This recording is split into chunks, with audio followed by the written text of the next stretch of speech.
Hi, I'm Finley, and I'm Chucky's friend to the end. Heidi fucking ho!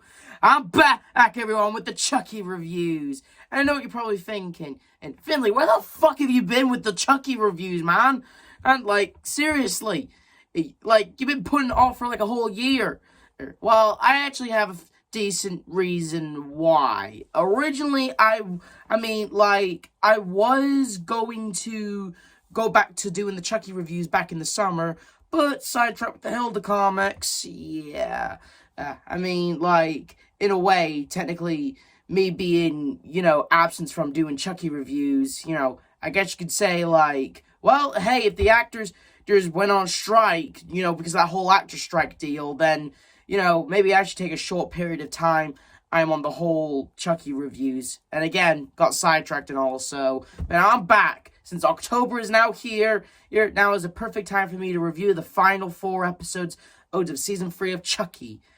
And let me just say this, though, when it first came out, I enjoyed it, considering the fact of, again, the actor strike, we had to wait a while before the continuation of the story. All we know is that, Dumbledore has given up on Chucky, and, he's gonna die. He's gonna wither up and die like a normal person, Oh, and, and basically, that's basically it.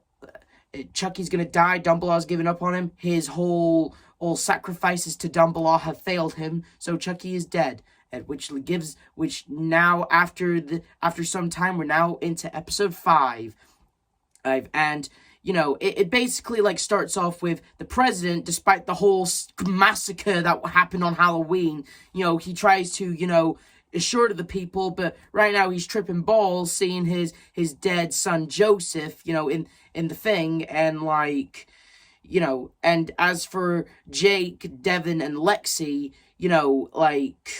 well, first I gotta mention about Chucky, who is now looking more older, given the nickname Old Man Chucky, and goddamn, he does look pretty good. I mean, despite him, dying, he actually does look good for the puppet, Anyway, clean lady comes into the room, and, Chucky, he thinks a good old killing will cheer him up, lift his spirits, by pouring bleach in the clean lady's water, and, but it doesn't satisfy him. That's when Chucky doesn't enjoy the kills, he's really in the dumps. I mean, he's dying, he's pretty much got, nothing to gain, nothing to lose, the thrill is gone, plus he's gotta clean up that mess now, the joy for him killing is now gone.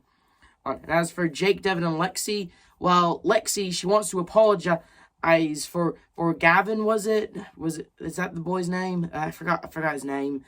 I'm sorry. He wants to apologize because, yeah, a part of Lexi, he does care about him, and, she, at the end of this, she just wants her sister Caroline back, and as for Jake and Devin, they actually, say, hey, how about we use voodoo on Chucky, and honestly, we do know that voodoo is a thing in this world, it's been established in the very first movie, so why, I'm surprised it took in now one of the main characters, not Andy, not Kyle, not, it's now taken these characters to now want to use voodoo on Chucky, so, yeah, that's basically it, and and as for Jake and as for Devin, as for Lexi and Gavin, again, correct me in the comments, it's been a while since I remembered this character's name. They actually sort out their issues, and, they make things right between them, in short, they actually make things right, and Lexi apologizes to him, and, he actually invites them over to the house, and as for Devin and Jake, they go to the witch doctor. Again, a voodoo exists in this world. Apparently there are witch doctors that say what to do for your, they go in the black like market and research this guy, and I'm surprised like no cops or like hell, I'm even surprised that Andy or Kyle never heard of this guy or tried to use this before. Oh, but they don't have to worry because they were been informed that Chucky's gonna be kicking the bucket soon, and it's like thrill for them. They don't have to do anything anymore. Oh, and like. Yeah, and as, in other words, as a famous once said it, let the joyous news be spread, the wicked old Chucky will be dead, Well, that's what's going on in Jake and Devin's mind. And since they, don't have a grown-up with them anymore, and since they have a car to themselves, well, let's just say the thing that they've been wanting to do since the beginning of the season finally comes true, and, well, it was quite a watch, it was. For me personally, for the entire time I saw that scene, I was going all yeah, because it was sweet to see Jake and Devin then finally, becoming closer, and it's actually kind of a sweet moment, actually. And Devin, he's all like, hey, since Chucky's dying, since we can get Lexi and just get out of here, go on a road trip, see the world. They got no grown-ups holding them back. They got nothing, just start a new life. And honestly, I am with Devin on this. 100%, okay? Like, the entire time, like, yeah, they don't, like, Dumbledore has given up on Chucky. Chucky will be dead soon, and so and there's no adults, with them, so Jake and Devin, they can pretty much just start new lives together, and just start on that road trip. I'm with Devin on this 100%, but no, they got to, finish off Chucky. Jake says, we got to finish Chucky, we're the heroes and stuff, and, and, like, they got Lexi, and they got to take care of Caroline, and, And as for Chucky, well, we get, honestly, my favorite part of the entire episode. Chucky goes and watches a bunch of, TV shows, comes across a bunch of horror movies of killer dolls, and he, mocks some of them, and we finally got the crossover we've all been waiting for. Chucky and Megan. and honestly, I always laugh my ass off every time this part happens. Ah, little bitch, she stole my moves. Fuck you, Matrigan. Let's admit it, this is the closest we'll ever get to a Chucky versus Megan crossover. Personally, I loved it, and my favorite part is just flipping off calling her Mafregan. But I will certainly say, though, Chucky, I do have certainly a few friends and that are huge fans of Megan. They would like to kindly say to you, oh wow, that was totally uncalled for Chucky to even say that. I don't know if that was intentionally or it's somehow Brad Deer said that on his own free will.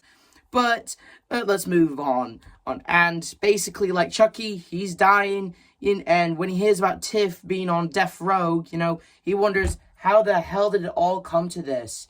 It's, he gives Tiff a call, and, like, Tiff, she's mad because she doesn't want to see Chucky anymore, and it's like, I'm on death row, I'm the one who's going to be sentenced to execution while you're living it up in the White House, Oh, but, Chucky, he fills her in that he's dying. He, for reals this time. He's screwed up with Dembala, Oh, but Tiff, finally, acts all encouraging to Chucky, being all like, you're Chucky, the killer doll. If you're gonna die, then you gotta go out with a bang of glory, Oh, you're Chucky. Like, you're one of the horror slashers that'll always come back. Like William Afton. I always come back.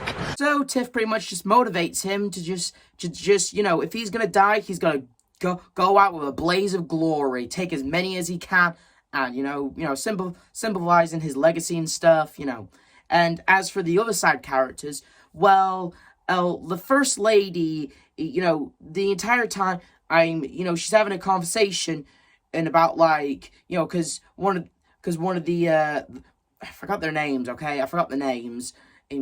He saw a recording of Joseph at the Halloween party disappearing, and it's coming to clear that whatever's going on in the White House, all these murders, is something paranormal going on. The First Lady, she's all like, please, all this is ghost-related, please. But judging from, like, stuff we've seen in the episode, like, Henry going to to his room, and then seeing like his bodyguard Ed, and basically the stuff with the president, seeing Joseph, and now recently, showing how Miss Fairchild died. Finally, some of these characters are aware that there are something supernatural going on in the White House. And as for the president himself, well, he goes into Joseph's room, and well, we get, like, let's just say this though, when this episode got delayed because of the actor strike and all that, I can't show you this because of, it's a kill,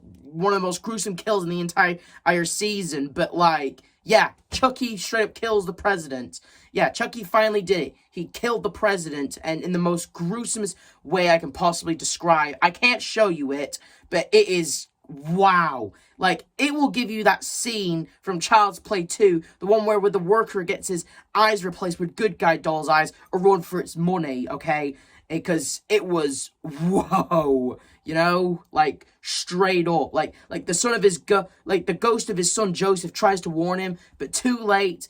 Chucky, he grabs his pen and the launch code missiles, because Chucky is about to go out with a bang, and that's the end of the episode. And oh my god, worth the wait, in my opinion, worth the wait after the actor strike was over and stuff, I will certainly say this episode was pretty funny. It was good to see some of these characters get a little, happiness. I love the stuff with Jake and Devin, finding out about Chucky's last days, finding out that they can actually, run away together and go on a road trip, but no, they gotta take care of Chucky and find Caroline.